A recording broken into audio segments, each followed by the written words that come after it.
Sure, lady, I'll move and watch the whole bus turn on you. Welcome back to Reddit Chronicles. If you're new here, do consider subscribing to help me out. Let's get started. The story. GJ, my friend. REL, rude entitled lady. BD, bus driver. On with the show. The buses in that town have rules about who can sit where. This allows the elderly, pregnant, disabled, and sick to sit up front closest to the door and with most legroom. These seats face the walkway and fold up in case someone is in a scooter or wheelchair. This is important. GJ is a short, older woman with a wheelchair walker and a white woman. Again, important. To start the story, we follow GJ as she gets onto the bus, aided by bus driver. All is normal for a few stops. Then enter rude entitled lady, a dark-skinned woman of average height looking no later than mid to late 40s with the complete Karen makeover. She sits across from GJ and all is well until the next stop. A man in a scooter is waiting to be led onto the bus. Bus driver politely says that one of the ladies will have to move so he can lift the seat up and help the man onto the bus. Rude entitled lady looks GJ dead in the eyes and says, "Well?" in the most disrespectful and Karen voice. GJ is stunned for a second. This lady expects her to move to another seat on the bus. In order to do that, GJ will have to climb 2 large steps with her walker. This was one of those that has seats and the basket attached to it, so it was on the bulky side. Through the narrow walkway, and have to leave her walker in the middle of the aisle, which is a safety violation and will block other passengers from getting on and off the bus.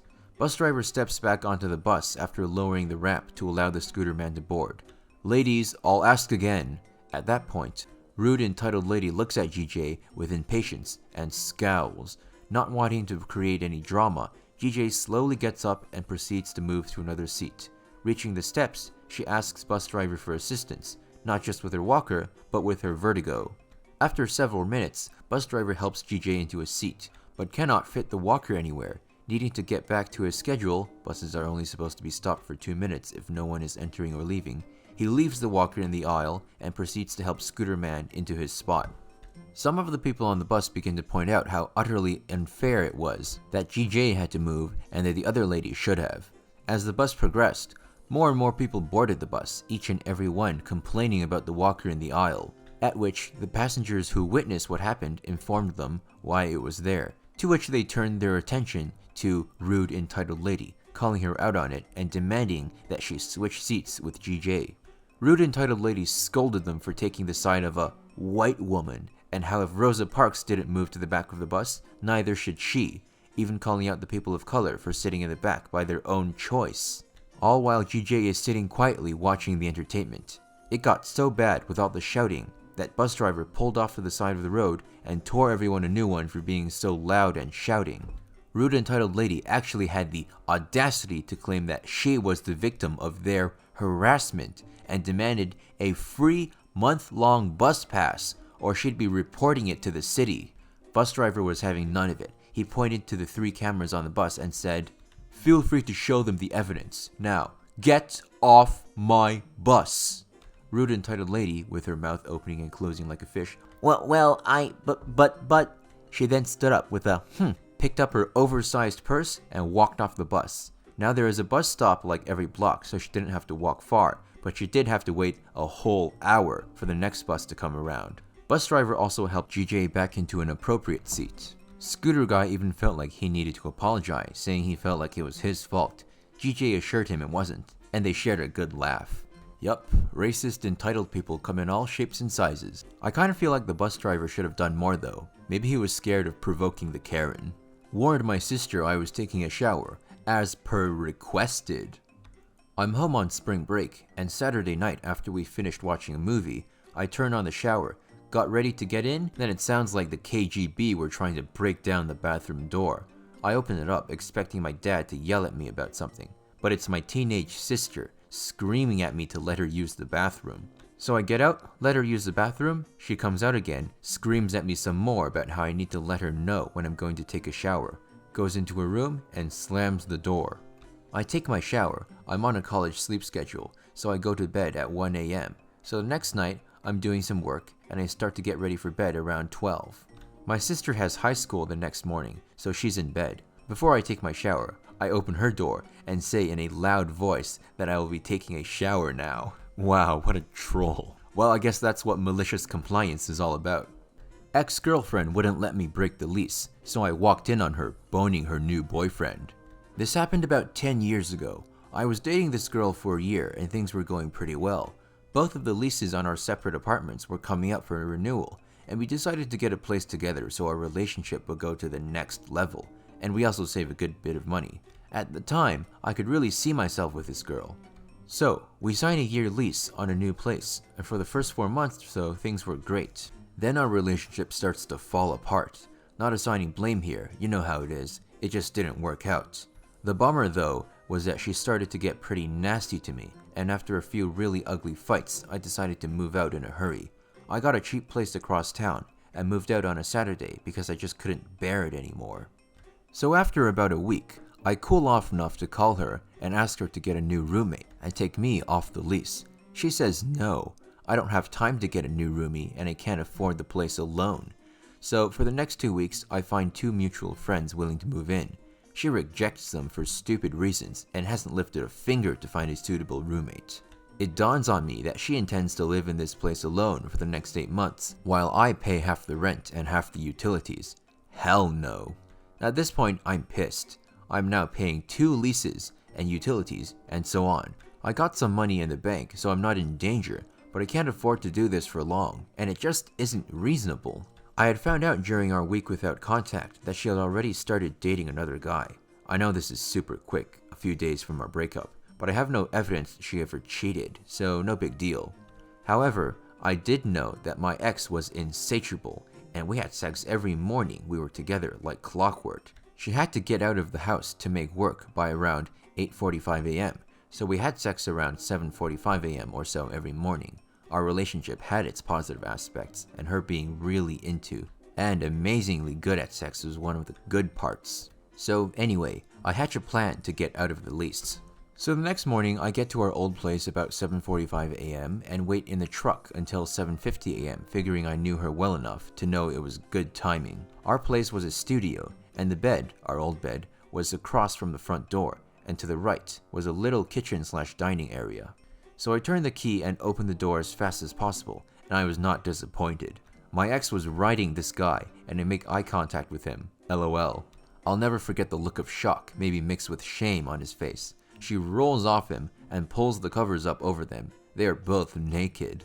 Don't mind me, I say, and I go into the cupboard, get some of the Lucky Charms that I bought that is still in there. I pour a bowl, add some milk, and start chowing down, ignoring them.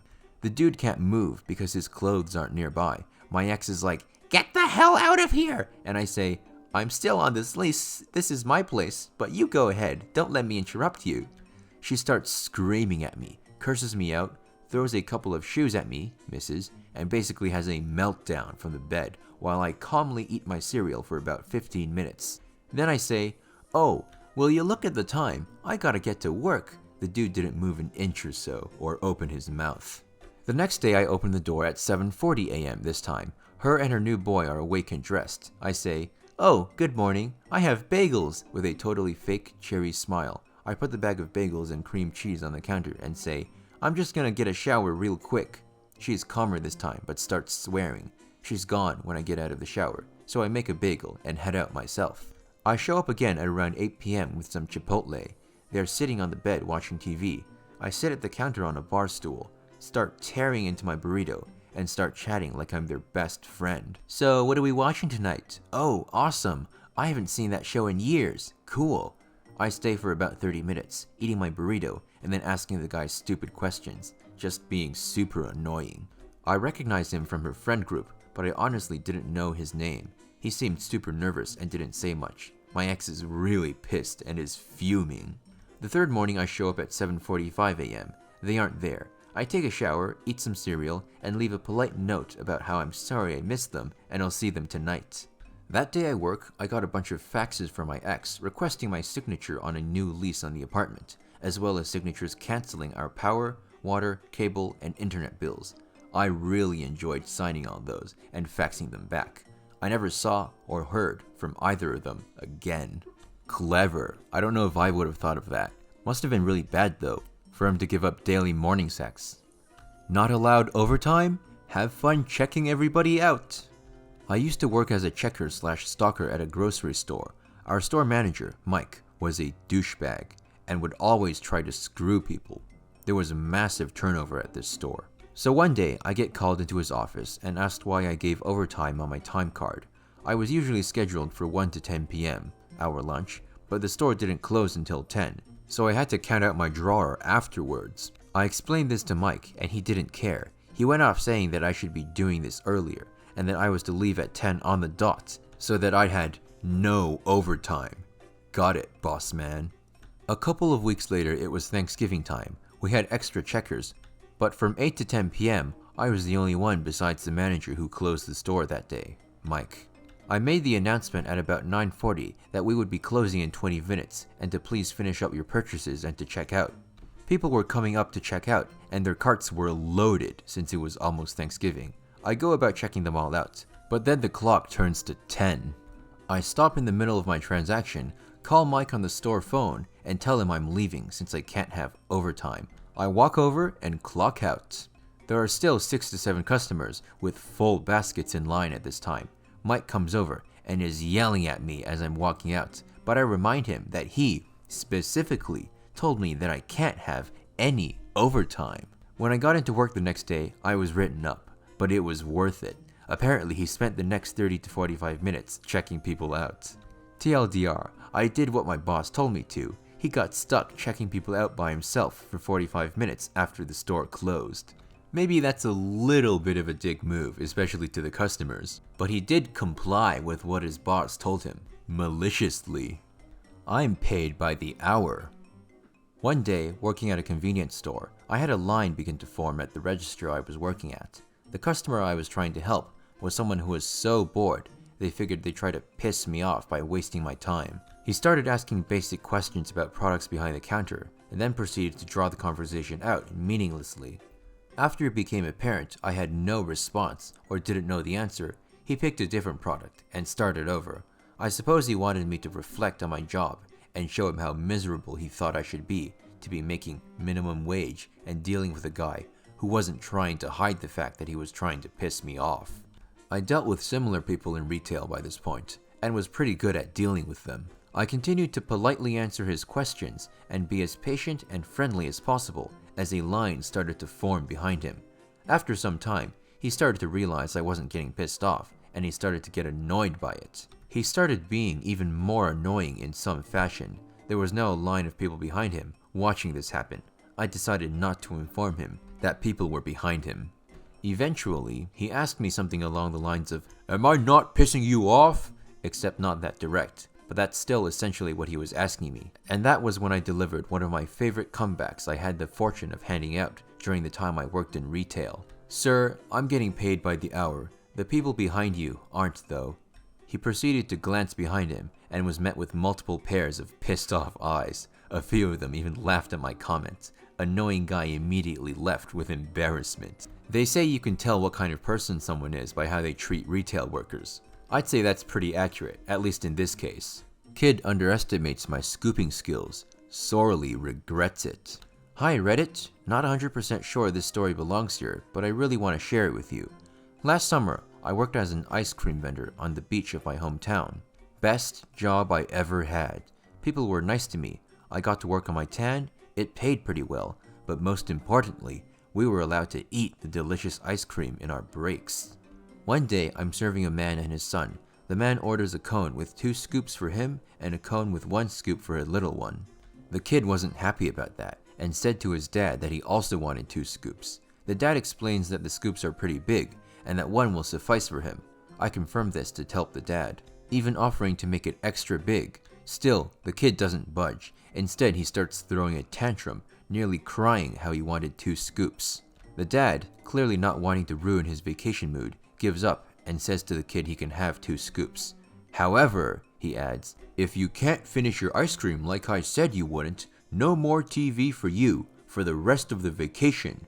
The kid happily agrees, claiming he could eat a whole tub of ice cream. Big mistake, kid. Me, being the petty person that I am, wanted to teach this brat a lesson. I proceeded, by scooping one of the most gigantic scoops I've ever scooped in my entire scooping career. I put it on the cone. The kid's eyes widen in shock. My scoop goes back for one more. I see the kid tremble in disbelief. I scoop the second most gigantic scoop a scooper could scoop, and graciously add it to the first one. I hand the monstrosity I've created to the kid, who by now realizes he won't watch TV again this summer. The dad seems pretty cool with it. He even tipped me a little, which was very rare. All in all, a pretty good day. Thank you for reading. Yup, classic tale of don't bite off more than you can chew. I wish I could work as an ice cream vendor. If you want more where that came from, simply click on one of these boxes right here. And if you liked the video, I assume you did since you're still here, I'd really appreciate if you could drop a like and a subscribe to help me grow my cat and feed my channel. I'll see you in the next episode of Reddit Chronicles.